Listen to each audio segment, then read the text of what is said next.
So, there's this story about my neighbor, Greg. Greg is a self-proclaimed culinary artist, which is a fancy way of saying he watches a lot of cooking shows and occasionally sets off the smoke alarm. Anyway, last Saturday, Greg invited me and a few other neighbors over for what he dubbed a surprise dinner experience.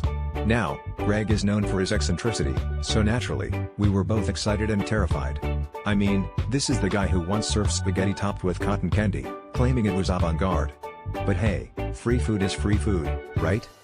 We all gathered in Greg's living room, which was meticulously decorated with tiny fairy lights and, inexplicably, a full-sized ice sculpture of a penguin wearing a bow tie. Greg ushered us to the dining room with the enthusiasm of a game show host. "Prepare to be amazed," he exclaimed, throwing open the double doors with a flourish.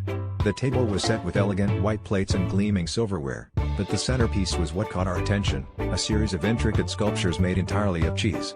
There was a cheddar Eiffel Tower, a Swiss cheese sphinx, and even a mozzarella Mona Lisa. The room fell silent as we all tried to process the lactose-laden gallery before us. After the initial shock wore off, we awkwardly took our seats, unsure of whether to admire the artistry or ask Greg if he had any crackers. Greg, beaming with pride, encouraged us to dig in, though it felt more like a museum tour than a dinner party.